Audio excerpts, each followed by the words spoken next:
Bonsoir à tous. Et pour plagier un grand humoriste que tout le monde apprécie, donc bonsoir à tous ceux qui regardent et aussi à tous ceux qui écoutent, juste pour rappeler que cette émission est diffusée en simultané donc sur Créole FM.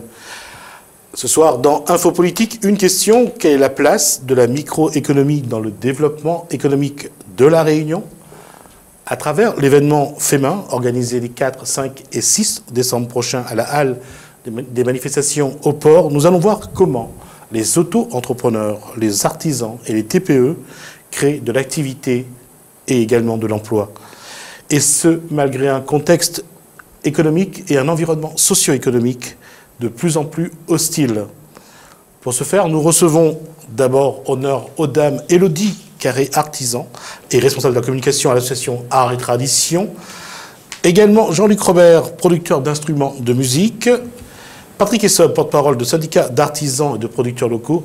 Et Charles Nagou, président de l'association Art et Tradition, qui devient un locataire très habitué donc de ce plateau. Bonsoir madame et bonsoir messieurs. Bonsoir. Alors, on avait dit donc le fil rouge, ça sera le FEMA, ce FEMA qui est prévu le 4, 5 et 6 décembre prochain, donc à la Halle des manifestations au port. Juste regarder l'affiche pour voir à quoi ça va ressembler. Donc cette affiche, il y a une faute sans doute dessus puisque ça fait rire les personnes qui sont là. Alors, est-ce que l'affiche vous plaît? J'ai juste rajouté quelque chose pour donner, pour montrer. Alors ce FEMA, qu'est-ce qu'on peut dire déjà aujourd'hui dessus? Comment ça se prépare? Charles Nagou. Le 82e FEMA s'annonce très très bien, donc une centaine d'artisans déjà inscrits, on pense remplir les salles et ça va attirer du monde comme tous les ans. L'objectif? 4000, 5000 personnes sur les 4 jours. Pour vous, quel est l'objectif? C'est de continuer le travail qui a été fait en amont, donc satisfaire une clientèle habituée à l'artisanat de qualité. Et puis en fin d'année, en période de difficulté, que les artisans se retrouvent aussi financièrement dans cette manifestation. Lorsque l'artisanat communique, l'information qui est mise en avant est toujours la même. L'artisanat est le premier employeur de France, et pour cause, regardez ces statistiques. Donc en pourcentage de micro-entreprises dans le tissu économique, en France métropolitaine, c'est 97%, à La Réunion, c'est 95%. Cela signifie que sur l'ensemble des entreprises qui sont créées à La Réunion, 95% sont des micro-entreprises. Est-ce que c'est une bonne ou une mauvaise chose? C'est surtout lié à l'adaptation. C'est adapté. Disons qu'on n'attaque pas une entreprise, on attaque soi-même par une passion, notamment dans l'artisanat d'art. C'est d'abord une passion qu'on transforme en métier. Donc oui, le statut de micro-entreprise est idéal pour commencer. Après, grandir, c'est plus tard. La question, c'est l'investissement toujours. C'est-à-dire que la micro-entreprise, c'est la porte la plus facile à pousser. Pas toujours, mais à la fois, ce qui me semble intéressant, c'est que si on part sur le constat que nous fait effectivement Élodie, c'est qu'à côté, c'est qu'on a beaucoup de difficultés, il me semble, de pouvoir écouler correctement, je pense, les produits. Parce qu'au jour d'aujourd'hui, les entreprises à La Réunion, je pense qu'ils sont dans un savoir-faire qui n'est plus réellement à démontrer, mais qui demande tout simplement à être soutenu. Donc être soutenu pour qu'ils puissent effectivement développer leur entreprise. Et cela par la conquête des marchés, parce qu'on en parlera certainement tout à l'heure.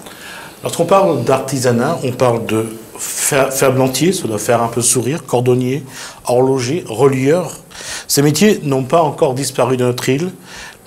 Nous sommes allés à la rencontre d'un des deux ferblantiers qui restent encore en exercice à La Réunion. Et on va voir, on va l'écouter et on va découvrir un petit peu que, comme vient de dire Pascal Essob et Élodie Carré, l'artisanat c'est d'abord une passion. Depuis quand vous faites ce métier? Au fait, moi, j'ai grandi dedans et moi, les artisan depuis 79. Quand on dit où l'a grandi dedans? Ben, c'est-à-dire, mon grand-père était ferblantier, mon papa, et après moi l'apprends la suite. Est-ce que vous connaissez combien de ferblantiers il y en a encore à La Réunion? Ben, actuellement, il doit rester 2. Moins avec un autre, mais l'autre, bon, il ne travaille pas quotidiennement. Ce métier-là, aujourd'hui, est-ce que vous gagnez au bout de gazonnerie? Ben écoute, ben, même s'il est difficile, vu que le temps m'a fini passer dedans, donc un peu plus sans de métier, vraiment.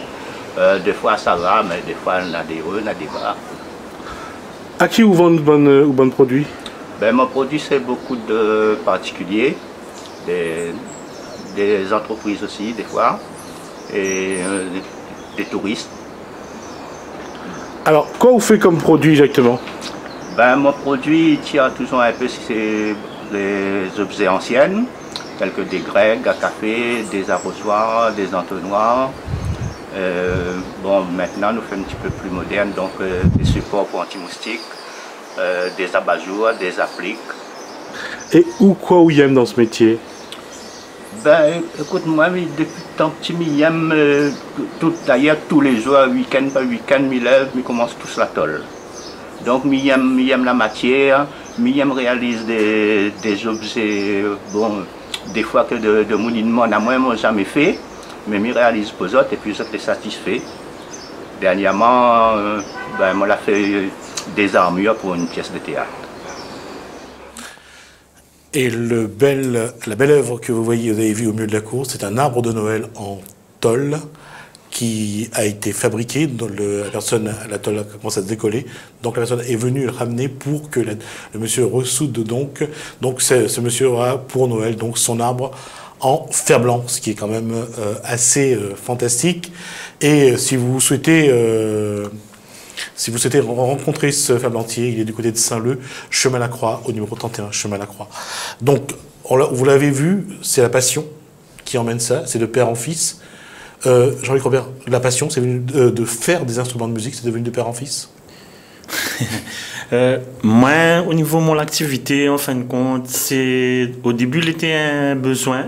Mais tiens à dire, moi, il fonctionne, j'ai un statut coopératif. Mon activité est tellement dure, c'est-à-dire aussi bien le plan pour travail, pour commercialiser.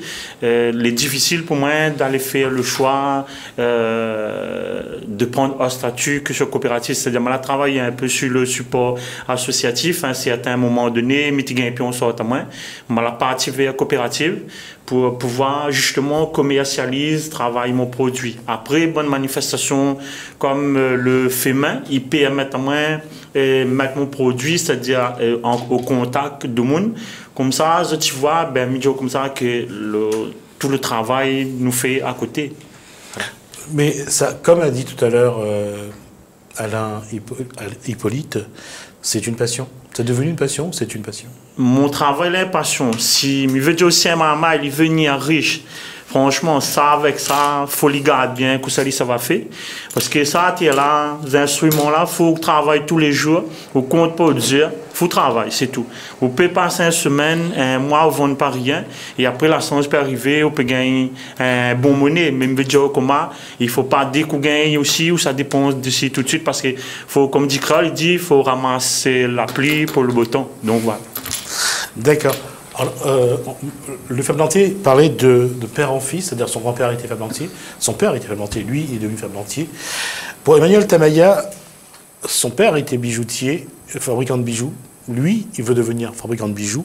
La reprise d'entreprise de son père sera sans doute un peu plus complexe d'un point de vue administratif et juridique, et pas seulement. Déjà j'ai fait des formations en gestion, tout ce qui manque aux artisans d'avant, tout ce qui est gestion d'entreprise, et je me suis vraiment formé là-dedans, et maintenant j'apporte de nouvelles idées dans la création des bijoux. Enfin, quelle difficulté vous rencontre pour faire cette reprise d'entreprise de papa? Les difficultés, déjà au début il y a un petit peu l'esprit réfractaire du père qui veut que l'entreprise reste un petit peu dans sa main. Mais en fin de compte, après, au fur et à mesure, quand chacun trouve son rôle dans l'entreprise, là, ça va mieux. Parce qu'au début, on se marche un petit peu sur les pieds, mais après, ça va. Et sur la façon de travailler, sur la qualité du produit, est-ce qu'aujourd'hui, ou sans ou, à la hauteur de papa? Non, pas du tout. Non, on a encore beaucoup à apprendre. Lui, derrière, il a 30 ans d'expérience et moi, j'ai à peine 6 ou 7 dans l'entreprise. Donc là, il n'y a rien à voir pour l'instant. J'apprends tous les jours encore. Même lui aussi, il apprend encore tous les jours. Est-ce que ça veut dire qu'aujourd'hui, on peut mettre en place de nouvelles méthodes de travail? Ah oui, bien sûr. Bien sûr, on a de nouvelles méthodes de travail. Comme je dis, j'apporte un regard nouveau sur l'entreprise, les nouvelles tendances, les matières qui sont tendance à utiliser. Voilà, tout ce qui est nouveau, quoi. Ma question, c'est pour vous quatre. Aujourd'hui, un jeune souhaite reprendre soit l'entreprise familiale, soit reprendre une entreprise à quelqu'un qui veut arrêter parce qu'il n'a pas d'enfant ou personne de la famille n'a voulu reprendre. Quels outils il dispose, de quelle formation il peut avoir pour justement pouvoir reprendre une affaire? Je ne me pose pas en tant que juriste, hein, mais il est vrai que la première démarche, quoi qu'il arrive au jour d'aujourd'hui, c'est de se rapprocher de sa chambre, enfin de la chambre consulaire, en fait, de la chambre des métiers, qui donne et qui propose tous les outils nécessaires justement à la passation, si je puis dire, donc des entreprises. Donc c'est une démarche qui me semble la plus juste au jour d'aujourd'hui. Mais je voulais rebondir un petit peu sur ce que disait effectivement donc tout à l'heure notre collègue en face. Il disait effectivement donc il fallait pour lui aujourd'hui se positionner donc sous forme de coopérative, sous forme coopérative. Effectivement, bon nombre d'artisans ou beaucoup de personnes se positionnent effectivement sous donc couvert de la coopérative ou encore d'association, puisque les difficultés sont là aussi pour l'artisan, c'est-à-dire les charges sont énormes. Et il me semble, encore une fois, bon, pour moi, s'il y avait une démarche à faire aussi, c'est de se rassembler davantage pour peser aussi davantage et pouvoir aller conquérir. Enfin, ça, c'est sur la coopérative, ce que disait Jean-Luc Robert à l'instant. Mais en tant que porte-parole d'un syndicat d'artisans et de producteurs locaux, est-ce qu'aujourd'hui, et je pose à vous aussi la question, parce que cette question-là, elle est récurrente, est-ce qu'aujourd'hui, l'artisan réunionnais ou le chef d'entreprise d'une micro-entreprise manque de professionnalisme? C'est-à-dire qu'il n'a pas encore ce regard de chef d'entreprise, il a plus un regard de quelqu'un de passionné qui travaille pour vivre, mais pas pour gérer. Alors, là, vous mettez le doigt dessus, effectivement, c'est quand même le cas pour beaucoup, c'est le cas pour beaucoup. Et aujourd'hui, il me semble qu'il serait intéressant de réfléchir à la mise en place, effectivement, d'une sorte de cellule de coopération qui puisse aider et suivre, parce que c'est des créateurs avant toute chose, effectivement, donc ils sont souvent dans leur atelier, ils travaillent, ils savent travailler, mais ils ne sont pas nécessairement, il est vrai, derrière cela, des gens qui vont avoir vraiment la fibre commerciale, si je peux dire, pour pouvoir vendre correctement. Pas seulement commercial, aussi de gestionnaire. Commercial, bien sûr. Donc c'est pour ça il est et gérer l'argent, comme a dit tout à l'heure Jean-Luc Robert, c'est de ne pas dépenser de l'argent qui rentre, d'avoir un prévisionnel, d'avoir un plan de gestion, c'est important. Mais est-ce que l'artisan, est-ce que vous avez le temps de le faire? Moi, je dirais que, et c'est un combat en tant que président d'association ou même jeune chef d'entreprise, et c'est le combat que j'ai mené quand j'ai créé mon entreprise, c'est la professionnalisation de l'artisanat. Donc je dirais dans le même sens, on a beaucoup de papiers autour de notre activité principale, qui pour moi de confectionner des confitures. Donc on aimerait passer plus de temps, je dirais bien aimerait passer plus de temps dans notre labo de fabrication que d'être sur la route à gérer des papiers qui ne sont pas forcément évidents à faire. On perd du temps. On n'a pas le temps d'aller gérer nos clients. Et donc, moi, j'appelle ça, il faudrait essayer de professionnaliser l'artisanat en se regroupant, en créant des collectifs qui assoupliraient tout ce qu'il y a autour. Et je reviens à ça, et je reviens à ce que disait Pascal Esseb. Se regrouper, parce que je vais parler de coopérative. Pourquoi aujourd'hui encore on voit cette difficulté de vous regrouper, d'avoir ne serait-ce qu'une secrétaire pour 3 ou 4 artisans, se partager les frais, les charges directes. On le voit dans les cabinets médicaux, il y a 2 secrétaires pour 5 médecins, mais on a du mal à le voir pour l'artisan, de se dire, voilà, on va mutualiser nos coûts, nos charges directes, surtout pour avoir une secrétaire, avoir quelqu'un pour classer les factures, pour l'envoyer chez le comptable. C'est là où vous avez peut-être... C'est toujours les coûts. Le problème, c'est que c'est déjà tellement difficile de démarger à même un petit salaire quand on fabrique de nos mains. Le temps de travail est tel, c'est que chaque centime compte aussi. Et puis il y a l'isolement, il y a l'isolement. C'est vrai qu'on se croise sur des manifestations comme le FEMA ou sur certains marchés, mais on est là pour vendre, on est la tête dans le guidon toute l'année finalement. Et c'est vrai qu'il manque peut-être de points de rencontre et de juste se poser ces questions-là et de réfléchir autour de ça. Je vais vous dire ça parce qu'aujourd'hui, il y a plus qu'il y a un contexte qui est difficile, comme l'explique Jean-Fred Huet, qui est donc le président de l'association CAP, l'association d'artisans, et à qui nous avons demandé si les artisans peuvent vivre aujourd'hui raisonnablement, voire décemment, de leur profession. La question, c'est comment on vient à se poser la question, est-ce qu'on peut vivre du fait main, peut-on vivre de l'artisanat? C'est ça le problème. Comment on est arrivé à se poser ces questions-là? On ne devrait pas se poser cette question-là. On devrait dire clairement, il n'y a pas de problème, on vit de l'artisanat, on vit des faits main. Mais arriver à se poser la question, peut-on en vivre? C'est là, déjà là, on lève un lièvre, il y a un problème quelque part. Alors, est-ce qu'on peut en vivre du fait main à La Réunion ou de l'artisanat?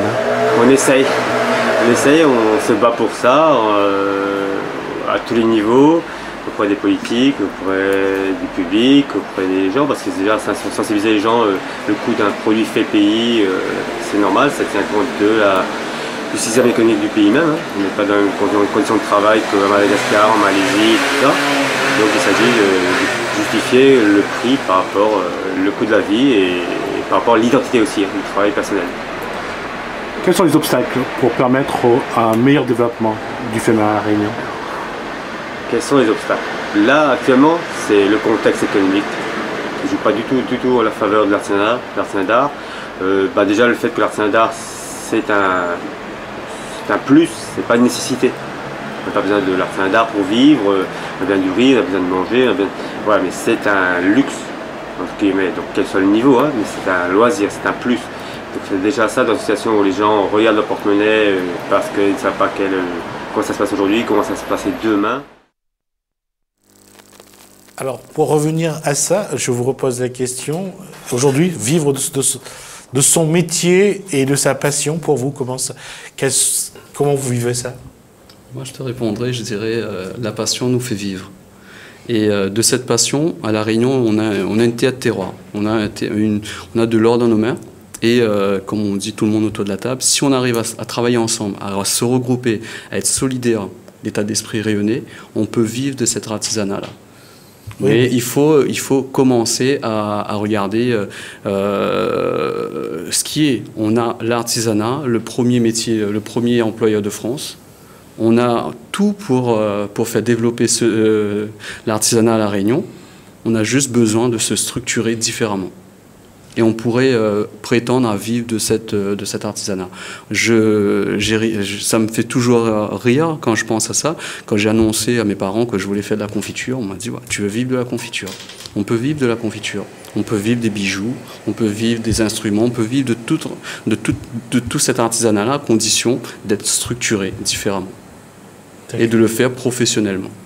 Quelqu'un veut rajouter quelque chose? Il y a plusieurs choses en fait. Hein. Donc, dans un premier temps, effectivement, la nécessité pour les artisans de se regrouper, puisque il n'y a pas d'autre façon de pouvoir avancer, hein, c'est clair.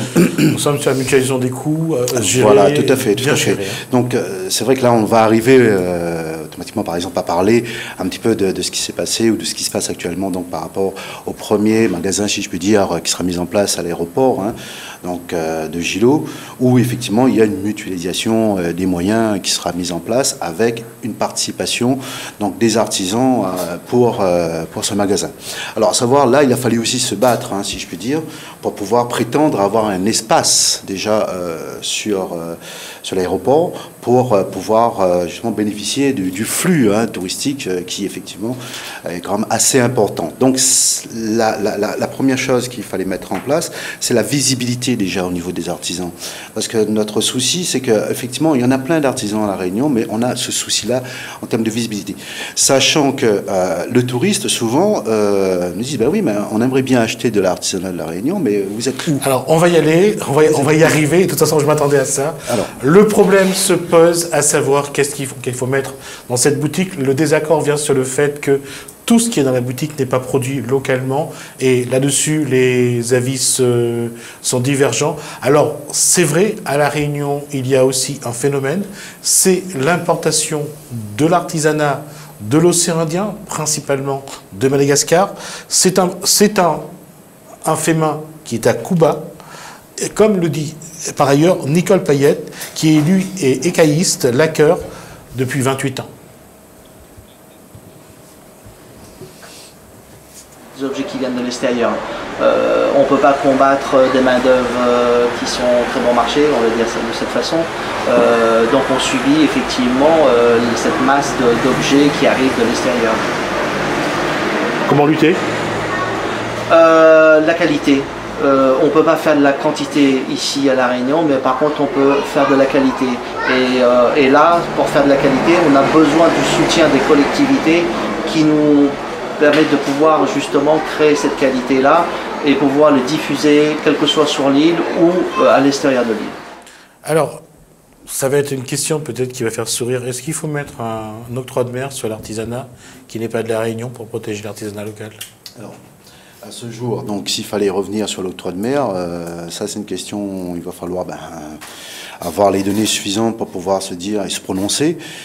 Mais je serais plus d'avis à ce jour en disant, effectivement, on a l'aéroport, on y reviendra dessus si vous voulez, mais ce serait encore une fois partir ensuite sur la mise en place d'enseignes, je veux dire de l'artisanat réunionnais, que ce soit dans le nord, dans le sud et dans l'ouest. Encore une fois, par rapport à un circuit touristique qui se fait, si on a besoin d'acheter de l'artisanat réunionnais, on sait où le trouver. Parce que pour moi, si vous voulez, la chose est que on a quand même, pour les chiffres, plus de 40 millions d'euros d'achats d'ordre touristique qui se fait à La Réunion, et je me dis, c'est où? Quand je vois les difficultés de nos artisans, je me dis, ils sont où? Donc, il y a effectivement donc les sous, ils sont là. Donc, c'est à nous maintenant d'aller aller à la conquête de ce marché. Et de ce fait, on sera mobilisé pour cela dans les mois à venir. Je peux comprendre votre posture, parce qu'elle est sobre, mais la question, elle est récurrente, elle va revenir. C'est un label pour l'artisanat local, c'est un label pour montrer et préserver et protéger le produit local. Est-ce qu'il faudra en arriver là? Alors, le label, il existe déjà. Hein. Attention, il y a un label, je dirais plus une marque distinctive de l'artisanat réunionnais qui permet déjà, lors de faits main ou autre, de pouvoir vérifier, donc, pour les acheteurs potentiels, de dire, ah, tiens, là, celui-là, c'est un artisan.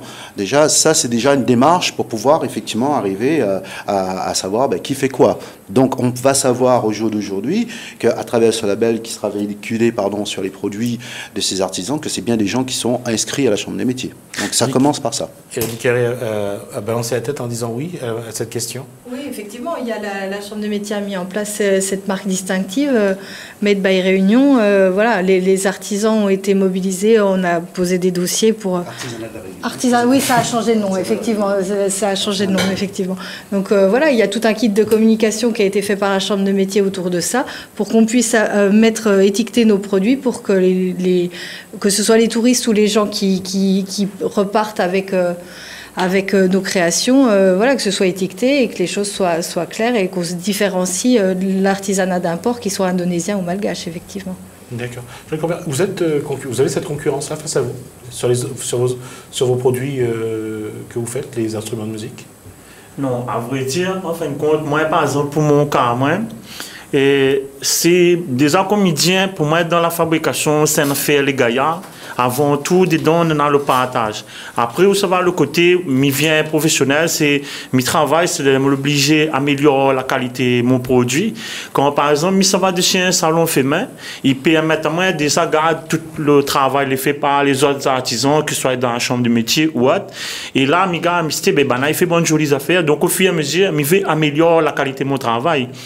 Et donc, on regarde les autres, dedans, la réunion, nous n'avons pas la capacité. Après, chacun s'est osé, nous avons fait, nous dit, appelle ça le toupé.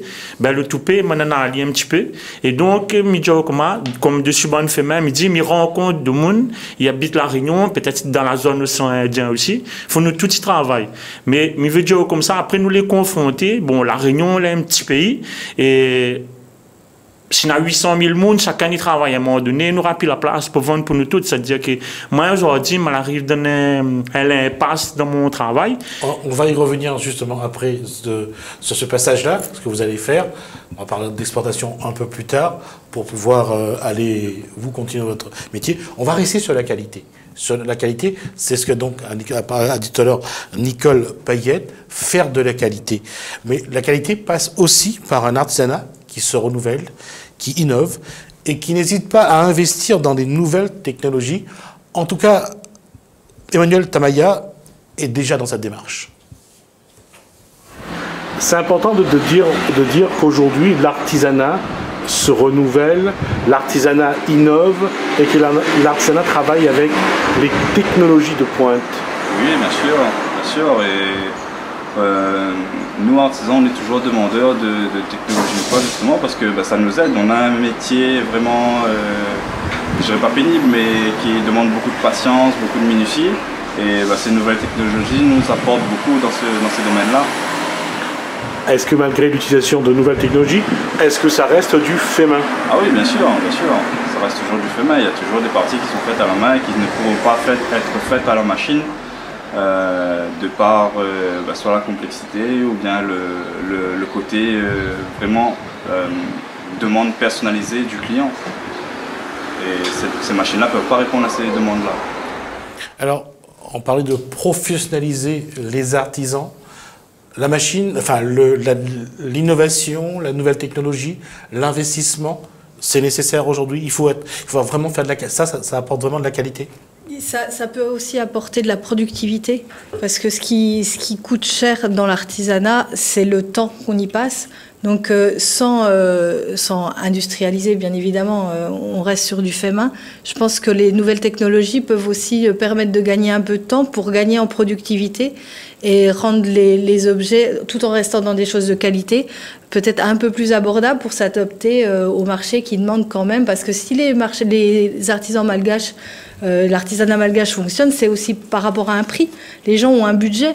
Le budget total de ce qui est dépensé à la Réunion, effectivement, il est élevé, mais c'est des achats de combien à chaque fois? C'est ça aussi, les gens, ils ont plein de gens, quand ils repartent de la Réunion, ils ont plein de gens à gâter. Donc c'est des petits achats. Des fois, c'est difficile, nous, artisans, d'avoir des petites choses, des prix bas. Et effectivement, la technologie peut-être permettre de gagner de la productivité et d'avoir des objets un petit peu moins chers. Patrick Essop voulait dire quelque chose. Pascal Essop voulait dire quelque chose. S'il y avait à compléter un petit peu cette réponse. Donc on est quand même dans cette démarche-là, effectivement. Donc c'est tout à fait juste qu'il y a aussi une histoire de moyens, hein, donc d'achat au niveau touristique, etc., qu'on a envie aussi de faire plaisir aux gens, malgré tout. Mais toute la difficulté, c'est qu'on est aussi, au jour d'aujourd'hui, confronté à cela, ce qui est tout à fait normal au niveau de l'économie, qu'il y ait de la concurrence, hein, il n'y a pas de souci. Mais maintenant, il est vrai, ce sera toujours pour moi me situer dans une démarche en me disant que quand j'aurai toujours une entreprise artisanale qui ferme, ce sera toujours un chiffre d'affaires plus important pour le commerce. Ça, pour moi, c'est primordial à mettre en place. C'est-à-dire qu'il faut quand même que l'artisan puisse correctement, je veux dire, parce qu'on peut parler aussi de lobby, on peut parler de plein de choses. Hein. Ici à La Réunion, c'est pas si simple que ça malgré tout. Hein. Mais toujours est-il qu'en tirant l'artisanat vers le haut par le biais de la formation, en faisant venir effectivement des a des gens pour apporter, par exemple, si je vois maintenant, pour tout ce qui est création autour du verre, bon, c'est récent quand même, ça n'existait pas. Mais à la fois, bon, on est à La Réunion, c'est une île volcanique, donc on est dans les arts du feu. Donc voilà, il y a des choses qui se révèlent et qui se réveillent aussi. Hein, donc il faut aller vers effectivement donc un artisanat beaucoup plus intéressant, je veux dire en termes de qualité, c'est sûr.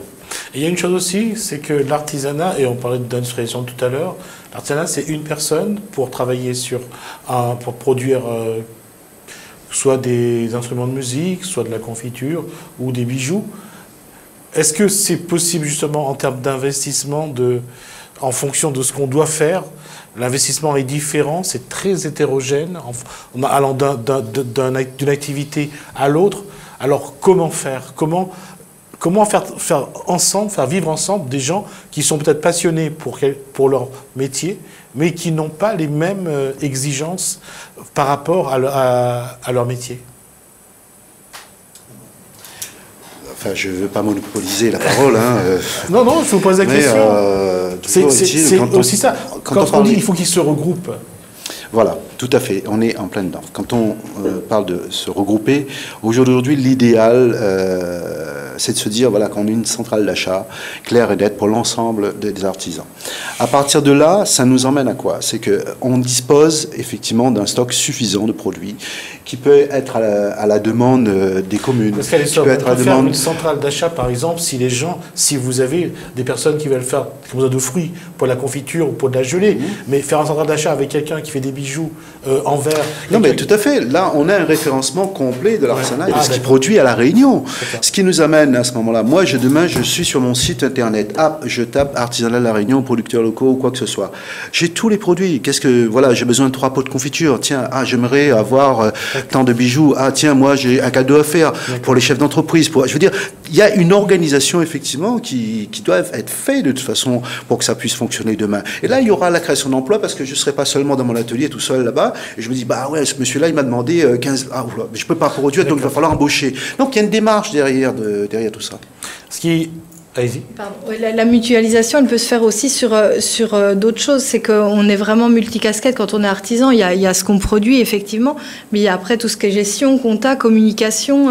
Il faut être community manager aussi, puisqu'il faut maintenant communiquer, se faire connaître via les réseaux sociaux, etc. C'est peut-être ces postes-là qui sont annexes, mais qui sont vitaux dans la survie de l'entreprise et dans le développement de l'entreprise, qui, eux, peuvent être plus facilement peut-être mutualisés. Voilà. Tout à fait. Avant de venir à Charnagou, on va d'abord faire un tour du côté de Bracanotte, à Saint-Benoît. Emmanuel Sablé et son équipe du comptoir Mélissa misent sur la qualité, bien sûr, mais aussi sur la fraîcheur des produits locaux, puisque c'est dans l'agroalimentaire, la transformation des fruits, donc sur la matière première, et ce, même s'il y a un coût à l'arrivée. Faire en sorte que la production... que vos méthodes de production réduisent aussi le coût de revient du produit à l'arrivée? Alors ça c'est l'aspect un petit peu difficile, hein, parce que c'est vrai que dès qu'on parle de fruits un peu spécifiques, on n'a pas forcément de machines pour les transformer, donc on passe beaucoup de temps dessus, on fait des petites productions derrière, donc c'est vrai que c'est le point sur lequel on a le plus de difficultés. Vous utilisez près de 95% de matières premières produites sur votre exploitation. Quels en sont les avantages et les inconvénients? Alors pour nous, au niveau de l'exploitation, les avantages en fait est de ne pas faire de perte de production. C'est-à-dire tous les fruits qui sont soit en surproduction, soit des fruits qui vont être abîmés et qui ne seraient pas exploitables à vendre tel quel, peuvent être transformés donc en confiture ou en achat. Enfin, voilà, le but est d'avoir un meilleur écoulement de notre production de fruits. L'avantage pour nous aussi, c'est de pouvoir finalement produire toute l'année des nouveaux parfums, des nouvelles recettes, puisque à chaque fois que quelque chose sort de l'exploitation, on essaye d'innover avec un nouveau produit derrière. Comment aujourd'hui, dans ce FEMA, vous allez montrer tout l'intérêt de ce que vous faites? Alors, ce qu'on met en avant justement sur une exposition telle le fait main, c'est à la fois nos grosses productions dont je vous ai parlé et des choses plus spécifiques. Voilà, on va expliquer que on a une production de sapote noire et que les gens peuvent venir voir à la saison des sapotes noires et découvrir ce fruit qui a mauvaise réputation, mais avec lequel on arrive à faire des choses très très bonnes. On met aussi en avant la sapotille, on fait goûter des recettes à base de Jacques qui sont innovantes, on va dire. Donc voilà, c'est l'intérêt est de montrer que on fait des choses différentes et qu'il faut venir voir ça aussi sur place. C'est un cas vraiment spécifique. Elle est sur une grande surface, elle produit elle-même ses matières premières. Sa production, elle l'utilise à 95%. Alors, en termes de coût, on ne peut pas dire que, par rapport, par exemple, à vous, Charles Lagou, est-ce que c'est la même chose? Vous faites également de la confiture et des viennoiseries, j'allais dire, et des bonbons, parce que je ne sais pas le mot. Est-ce que c'est la même chose? Est-ce que c'est la même façon de travailler, par exemple? C'est la même façon de travailler, on va dire oui, puisqu'on achète les fruits et légumes. Donc, à ce moment, j'achetais avec Emmanuel aussi. Et on va avoir les mêmes techniques de travail. On va réceptionner les fruits, on va les traiter, on va les transformer. Et nous, on va rajouter le coût supplémentaire. Donc, elle aussi, elle a ce coût aussi, il y a l'entretien du verger, qui n'est pas évident. Et l'entretenir. De toute façon, à l'arrivée pour vous, c'est dans le coût de revient. Donc, moi, personnellement, même si j'avais la possibilité, je préfère acheter les fruits et légumes que j'ai avec les différents agriculteurs et les travailler directement. On n'a pas le temps de toute façon de tout faire.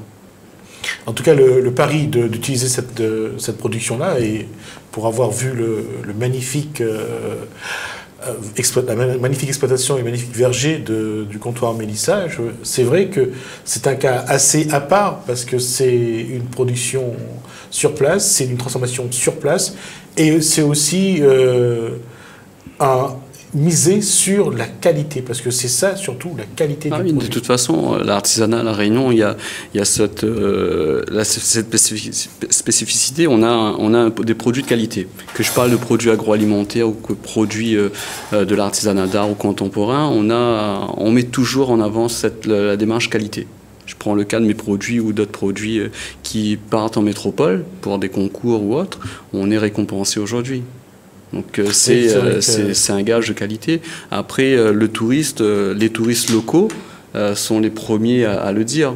Quand il y a eu la crise chikungunya à La Réunion, il n'y avait plus de touristes. Mais l'artisanat a survécu grâce au rayonné. C'est un gage de qualité. Là, on peut comparer aux produits qui viennent de Madagascar ou de la zone. Les artisans ont survécu à cette crise-là.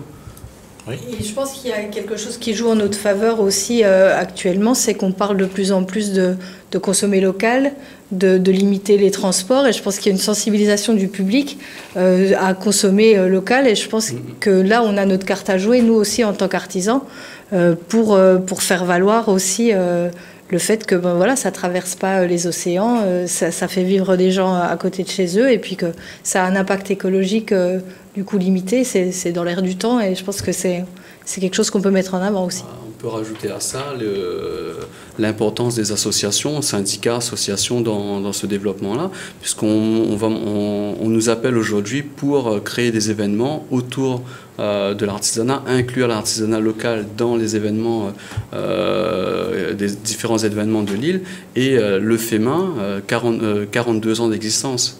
Donc c'est vraiment que il y a cette gage de qualité qui est là. 82e édition, 42e année. D'accord. Là, on a parlé de touristes qui viennent. Comment faire partir le produit? Et c'est vrai que ça, c'est aussi un des atouts de pas mal d'artisans. C'est le cas pour le comptoir Mélissa, mais c'est aussi le cas de Jean-Luc Robert, qui est fabricant d'instruments.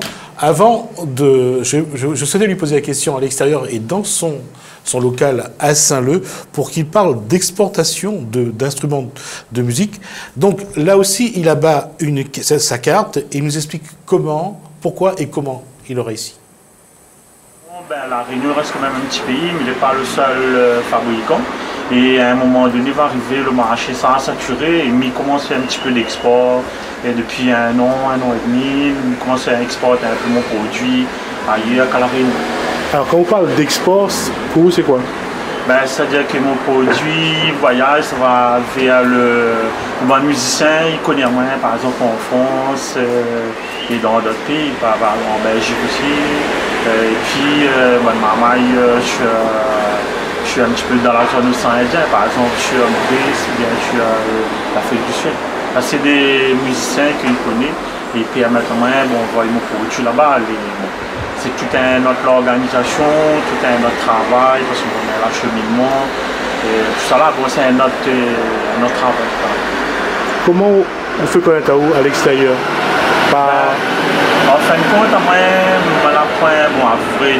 vraiment, c'est les amis travaillent avec un musicien à La Réunion, un percussionniste. Les bandes ici connaissent la qualité de mon travail, donc il fonctionne au bouche à oreille. C'est-à-dire que le musicien, il connaît que mon fabrication, ça le fait par moi, que c'est mon produit, il va dire humblement, de très bonne qualité. Alors la qualité, on en revient encore à l'export. Exporter aujourd'hui, est-ce que dans ce qui se passe aujourd'hui, est-ce que c'est facile pour un artisan de faire voyager son produit à l'extérieur de La Réunion? Ça pourrait être facile s'il n'y a pas les frais. Ça pourrait être facile s'il n'y a pas les frais. Il y a ces fameux salons qui sont organisés souvent en métropole, que ce soit lors de salons d'agriculture, lors du temps présent. Les artisans réunionnais sont souvent invités. Malheureusement, pour certains... Je dirais... Attendez, je vais aller au bout de mon explication et je sais ce que vous allez dire. Malheureusement, c'est un entonnoir. C'est souvent les copains de ceux qui décident qui vont avec leurs produits. Il y a ceux qui se sont toujours laissés pour compte. Comment faire justement pour que ça soit de manière objective les meilleurs produits de La Réunion qui soient sur les comptoirs des salons en métropole et ailleurs? Je reviens juste sur la phrase qui a été dit. On est convié à des événements en métropole. Invité, non. On paye nos billets, on paye l'installation, on paye les frais d'envoi, la logistique sur place.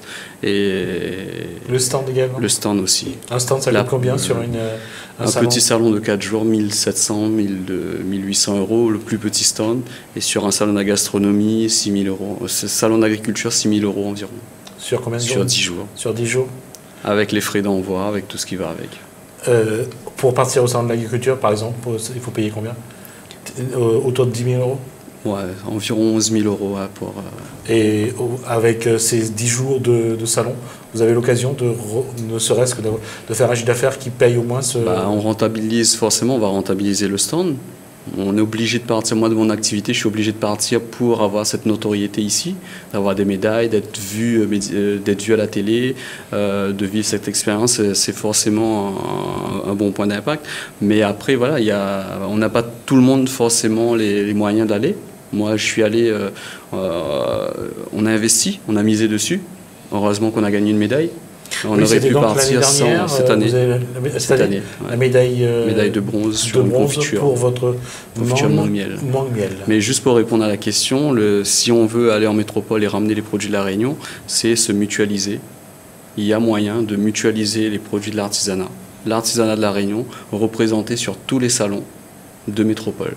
Il faut créer un collectif. Il faudrait faciliter aussi les démarches parce que la Chambre des métiers, en 2012, moi je suis allée exposer au Carrousel du Louvre, un partenariat Chambre des métiers Île-de-France et Chambre des métiers Réunion. Donc le stand nous était offert par la Chambre des métiers Île-de-France. Par contre, tout le reste était à nos frais, billets d'avion, etc. Moi, c'est des bijoux, c'est facile à transporter. Il y avait d'autres artisans pour qui c'était plus compliqué. Ça aussi, c'était à leurs frais. Et aucune démarche n'était facilitée. C'est-à-dire qu'ils exportaient de la marchandise, mais quand ils réimportaient les invendus, ils étaient retaxés en octroi de mer en rentrant. Il y a des trucs comme ça qui sont aberrants, qui ne sont pas pensés par les décisionnaires. Et il n'y a rien à ce niveau-là qui est fait pour nous aider. Ce n'est pas encourageant, quoi. Déjà qu'on part avec une valise, pas de matos pour exposer, on est face à d'autres gens qui, eux, sont sur place, qui font des stands merveilleux. Nous, on arrive un peu avec ce qu'on a, ce qu'on peut amener. Et on est en plus défavorisés, même au retour. D'accord, ça c'est particulier. Parce que la question, je vais revenir à cette boutique-là. Et ce qu'a dit Charles Nagou, il faudrait cette boutique qui soit mobile, qu'on puisse l'amener partout, avec les vrais produits de La Réunion. C'est ça, parce que là, le renouvellement en fait de Art et Tradition, hein, donc de l'association, est tout récent aussi. Hein. Donc il y a du travail qui a été fait malgré tout, et qu'on a besoin encore d'échanger sur l'avancement des travaux, si je veux dire, autour de l'artisanat. Donc il y a des choses qui ont été pensées à ce jour dans ce sens-là, sachant que s'il fallait parler par exemple des bijoutiers, le souci a été effectivement d'emmener par exemple des bijoux sur la métropole. Si on parlait tout à l'heure des Tamayas, admettons. Gros souci, c'est qu'ensuite au niveau des douanes, ils ont beaucoup de mal à vendre leurs produits, il faut le dédouaner, il faut que la personne aille chercher, revient, ensuite repayer. Et s'il doit retourner à La Réunion, il y a encore des déclarations à faire, repayer dessus. Mais on est en France. Mais on n'est pas dans l'espace Schengen. On est d'accord. On est d'accord. On a ce souci-là, mais on est aussi en France. Donc il peut y avoir des dérogations, il peut y avoir des choses. Et je veux dire, il faut qu'on se place de façon constructive à ce jour, parce que là, La Réunion souffre aussi de chômage. Et si on a une porte de sortie, encore une fois, à La Réunion, c'est une des portes de sortie, c'est l'artisanat. Il n'y a pas, je veux dire, à titiller dessus. D'accord. Et je voulais revenir vers Jean-Luc Robert quand on parlait d'exportation tout à l'heure. Exporter aujourd'hui ce genre de matériel, parfois volumineux, c'est un coût? Ah oui, très volumineux. Moi, par exemple, l'année dernière, pour avoir une manifestation, on est obligé de tout écouler pour ramener à La Réunion un véritable casse-tête. Donc, on est obligé d'écouler tout là-bas. C'est-à-dire, soit on va ou amène de petites quantités pour vendre, et après, si jamais le produit il marche, on reste du carreau parce qu'on n'a plus de produit pour vendre, et on ne peut pas dire ça travaille sur un catalogue, dire où ça fait de l'envoi, parce que l'envoi il coûte énormément cher, et que certaines activités, mais je veux dire comme ça, le fait que nous n'avons pas mal de concurrence, mais qu'on est tout seul, on a une spécificité, c'est-à-dire on fait un travail, est vraiment à part, ou arrive, nous avons demandé des coûts, il ne veut pas aussi dire que ça vend tout aussi, et on peut retrouver tout produit dessus les bras, et sur la fin, on peut retrouver à bras d'autres produits pour en faire. Et donc, c'est des fois aller au risque et péril. Voilà. Mais après, pour compléter ce qu'il dit et ce qu'on a dit autour de la table, on peut développer d'une autre façon aussi la métropole. On part faire des salons métropole. On est une dizaine aujourd'hui à le faire. Je prends le cas de l'agroalimentaire. Et l'idée, ce serait de trouver des représentants en métropole pour revendre les produits directement. On n'aurait pas ce souci de les ramener ici. Donc l'idée, c'est de créer d'avoir une boutique là-bas en métropole. Créer une plateforme. On s'inscrit dans cette démarche. Voilà. C'est pour ça que je parlais tout à l'heure qu'il y a des informations qu'il va falloir aussi qu'on se voit. Il faut savoir que sur ce point, le conseil départemental, je crois, a ouvert une boutique à partir des produits de bois de goyavier. Et je crois que agroalimentaire, il y a tout. Il y a l'artisanat de La Réunion. Étendu, effectivement. C'est là le souci aujourd'hui, c'est une casquette qui n'est pas toujours facile à porter parce que ça implique entre la Chambre des métiers, la région, effectivement. Donc voilà, donc c'est pas toujours facile pour moi d'étaler correctement les choses. J'ai senti l'ambiguïté, la contradiction depuis tout à l'heure, et je sais que c'est pas facile à vivre. Mais on va continuer. Il nous reste à peu près un peu moins d'un quart d'heure dans cette émission. Donc on va parler de la communication justement, parce que ça c'est un des points faibles de l'artisanat. Comment communiquer? La communication est un outil essentiel selon Bruno Bouzereau, qui s'est lui aussi installé au marché artisanal de Saint-Leu et nous parle de communication. Dans notre cas, au marché couvert de Saint-Leu, où on fait du fait main, pour l'instant les gens ne connaissent pas encore le lieu, donc je pense que communiquer en disant aux gens il n'y a pas que de l'artisanat d'importation à La Réunion, il y a aussi du fait main, il y a un savoir-faire, et les emmener sur ces lieux où le fait main est représenté. Je crois que c'est vraiment une communication de base, et puis peut-être que chacun prenne confiance en lui, en ce qu'il fait, en ses qualités, pour mettre en avant son produit. Je crois que c'est important. Ne pas faire de complexe par rapport aux produits d'importation et montrer vraiment qu'il y a un savoir-faire. Alors communiquer, on en parlait depuis tout à l'heure, communiquer, ça veut dire se mettre ensemble. On a parlé de coopérative, on a parlé tout à l'heure de Jean-Fred Huette, lui, qui loue un local dans le marché artisanal de Saint-Leu, où 10 artisans ensemble se partagent cet espace pour pouvoir exposer leurs produits et vendre. Mais se regrouper, c'est aussi quelque chose qui se fait à plusieurs niveaux. Jean-Fred Huette, président de l'association CAP, va plus loin. Il appelle à plus de solidarité entre les artisans, avec une dizaine d'artisans. Donc, ils partagent un local d'exposition et de vente au marché artisanal de Saint-Leu. Il y a aussi Christine Akamas. Elle est commerçante. Elle a un espace où elle vend le produit d'autres artisans et elle donne aussi sa version donc du partage et de la solidarité. On est à peu près une dizaine d'artisans, une association d'artisans qui essaye d'être représentatifs comme la fabulanterie, comme le Vacois, le Niaouli, la peinture sur verre, porcelaine, moi dans le domaine de l'image, dans le domaine des contes, dans le domaine des ouvrages, on continue une dizaine de personnes. Dans la boutique, nous proposons la vente de bijoux d'artisans, de créateurs de la Réunion. Donc, comme une boutique classique de bijoux fantaisie, nous propose différents types de bijoux. Donc, avec soit des matières de la Réunion, comme les graines par exemple, soit des matières de bijoux fantaisie que nous voyons de façon classique, que les créateurs vont soit créer eux-mêmes, comme le verre, soit assembler. C'est ça, ne pas travailler chacun dans son coin et vraiment se grouper pour qu'on représente un poids. On en est vraiment à un stade où nous essayons de trouver un meilleur compromis. Moi, il fait de la vente, mais il gagne ma vie aussi dedans. En même temps, c'est aussi le créateur, il trouve c'est lui le premier mis en valeur dans la boutique. Donc, c'est vrai qu'il y a un juste milieu à trouver entre cette vision économique pour que je gagne ma vie, mais que le créateur aussi l'ait en l'air et que le client aussi trouve un bijou à un prix adapté. Alors, voilà, se regrouper, ça a été un petit peu ce qu'on disait, ce qu'on a dit depuis le début de l'émission, que ce soit en coopérative, en association, comme vous le faites. Travailler, bien sûr, autour de la chambre consulaire, de la chambre des métiers, mais on a toujours l'impression qu'il manque quelque chose, pour que ça aille beaucoup plus loin. Quels sont les obstacles? Qu'est-ce qui vous empêche d'aller vraiment, de vous mettre vraiment ensemble, d'être solidaire, de vous battre vraiment autour du projet artisanal de la Réunion? Il y a encore beaucoup de pédagogie à faire, je pense, autour de cela. C'est vrai que l'artisan, souvent, il travaille tout seul, il travaille chez lui. Il y a encore un peu de difficulté à dire, tiens, effectivement, on va pouvoir travailler ensemble. Pas nécessairement, mais c'est pas sûr qu'il le pense, en fait, hein, donc il le vit. Oui. Donc, c'est pour ça que je parle de pédagogie derrière. Hein. Donc, il y a encore un travail à faire à ce niveau-là pour se dire, bon, effectivement, on peut arriver à travailler ensemble. C'est pour ça l'idéal, c'est qu'on puisse effectivement créer un espace où nos produits, notre production est déposée et ensuite commercialisée. Tout à l'heure, vous disiez aussi sur la partie communication. Effectivement, d'ici à la fin de l'année, voire début de l'année prochaine, on l'espère.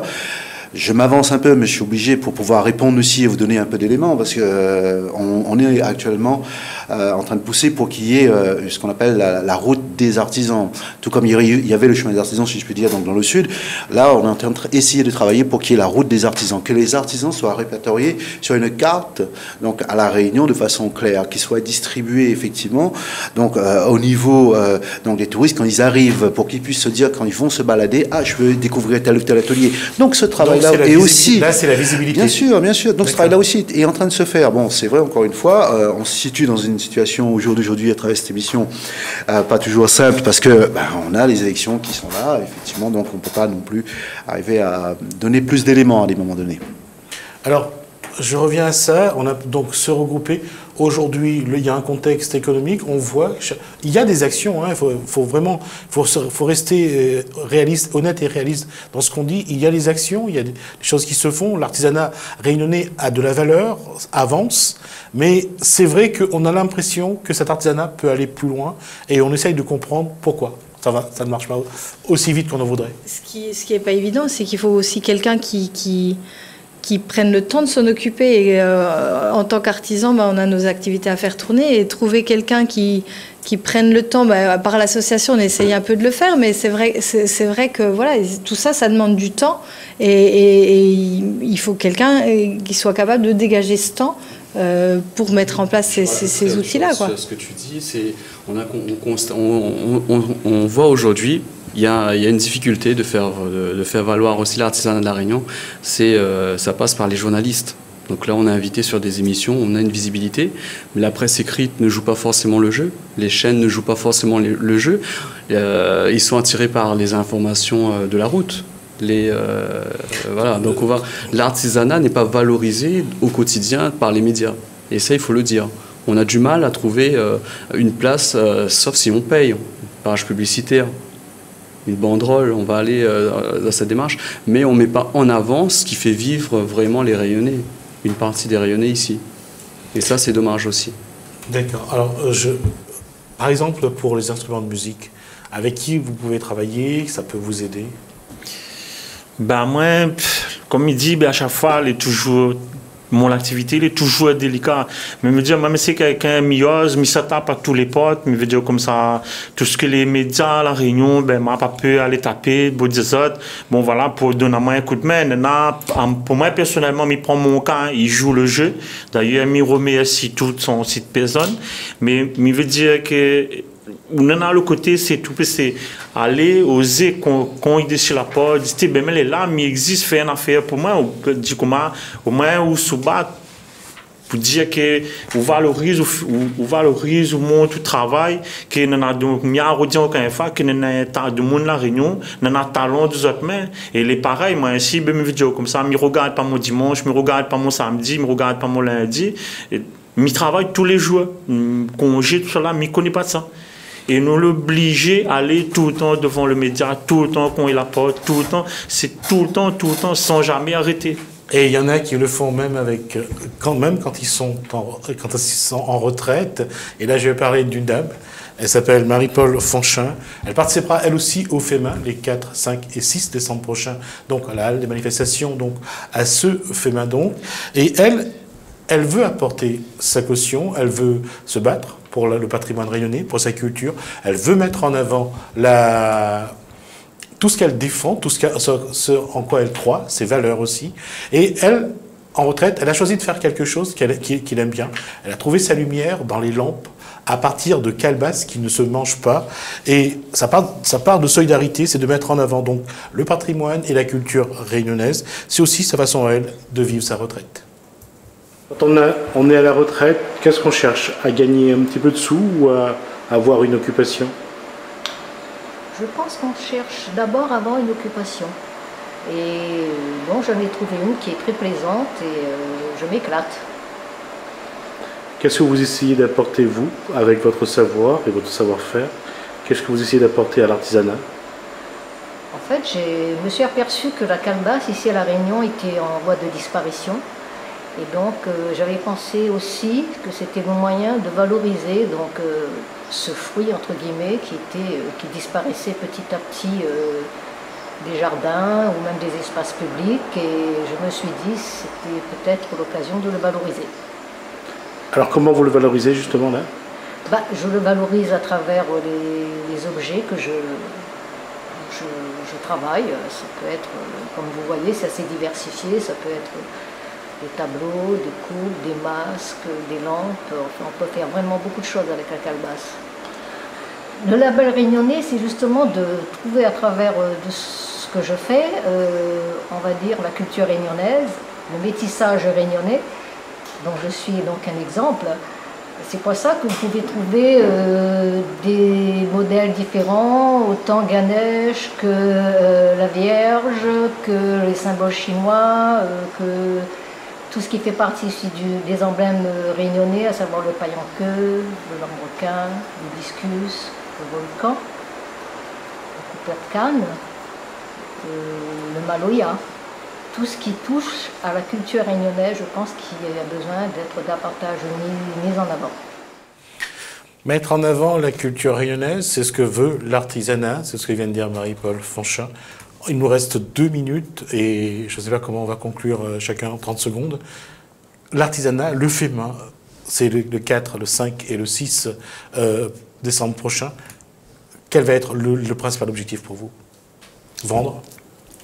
Vendre et faire plaisir aux gens en faisant une belle manifestation, montrer que l'artisanat réunionnais est bien vivant et qu'il y a des belles choses, qu'il y a de l'artisanat traditionnel, de l'artisanat contemporain et qu'il l'aventure continue. Jean-Luc Aubin. Pour moi, le FEMA, il reste une vitrine, pareil, pour montrer le savoir-faire de tous les bons artisans de La Réunion. Et surtout, comme ça, pour le créole lui-même, il trouve un produit, il trouve qu'il y a de monde de ce pays, il est capable de faire des choses et que, comme ça, il peut aussi faire plaisir. Pascal, et ça pour vous? Très bien, que ce soit effectivement une fête de l'artisanat et que tout le monde se retrouve autour justement des produits faits, fabriqués donc de leurs mains, et que ça puisse être vraiment une belle vente pour ces personnes-là.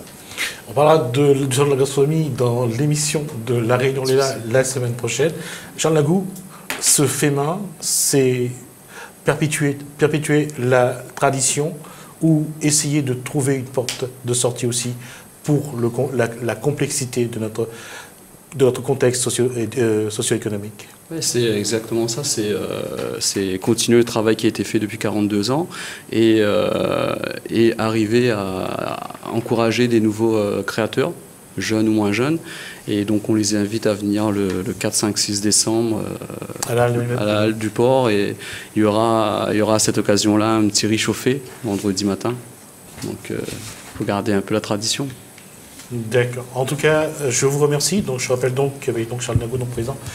Donc, je vais commencer par Élodie Carré, donc artisan et chargé de communication à l'association Art et Tradition. Pascal Essop, donc porte-parole d'un syndicat d'artisans et de producteurs locaux. Jean-Luc Robert, donc artisan et fabricant d'instruments de musique. Et Charles Lagou, donc président de l'association Art et Tradition. Toutes ces personnes vous donnent rendez-vous les 4, 5 et 6 décembre prochains, donc pour le FEMA à la Halle des manifestations au Port. Il y aura aussi un salon de la gastronomie à Brapanon la semaine prochaine.